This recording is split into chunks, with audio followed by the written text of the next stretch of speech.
Hey, good afternoon, everybody. It's Mike with smartoptiontrading.com. Guys, it is Friday. Happy Friday, everybody. It is the 7th of June. This is our weekly update. It goes out to everybody on social media, my email list, and all my members. If you want to join us, come on over to smartoptiontrading.com. I'll put a link in the description below. Make sure you subscribe, by the way. And, click on live trading mooch. You can join us here or our live Discord room and trading room through Zoom. We'd love to have you. All right, enough selling. Let's talk about what's going on. Very quiet day here in the markets. This market remains in a mostly stuck pattern, but it's at a new all-time high. We put a new all-time high in today. For what it's worth, we had a very hot non-farm payroll number today, and the market said yawn, shrugged it off, and pushed us back to a new all-time high. This pattern has been very monotonous, very low volume in general, with the occasional burst day that we got, like here, like last Friday, right? You get a little burst candle here in either direction, but overall, it's been very quiet. We are at a new all-time high in the SPY. Not a heck of a lot going on here. And we go into next week. We have an Apple event on Monday. That is their big one. It's about a 2-hour event where they're going to announce all sorts of new stuff for their operating systems, and their AI is supposedly going to be announced on that. And then on Wednesday, we have the FOMC and the press conference, and that's going to be the big drivers for next week. By the way, the Apple is typically a sell the news event. By the way, Bitcoin here didn't hold the breakout and has come back down, so not a great thing there. The Qs also put a new all-time high in today, came in a bit.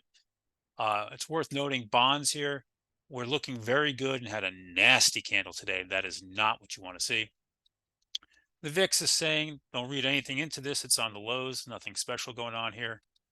Energy remains weak and out of play. The financials also in general remain out of play, but they're holding in. JP Morgan is strengthening back up today a little bit nicely. The semis put a new all-time high in this yesterday and are holding very strong. Biotech and pharma remains overall mixed, not doing much. So let's go into what's going on. Tonight after the close, NVIDIA is going to split 10 for 1. That'll be effective after the close, and it will start trading at its normal new price on Monday morning, somewhere down around 120 bucks. Be aware that on Thinkorswim, at least in many of the other charting tools, that anything you have here is no longer going to be there at work. So all of your notifications need to be killed off, and all your drawing should be taken off.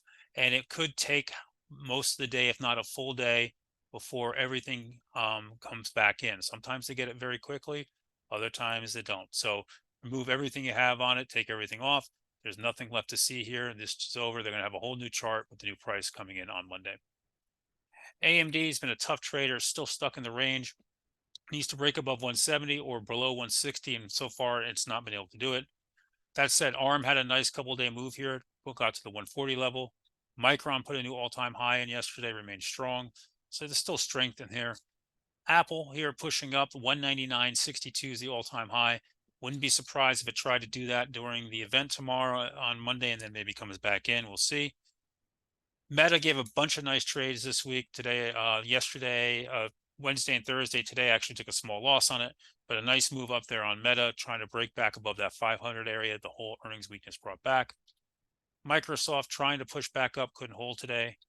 Amazon, nice move here, not far from all-time highs.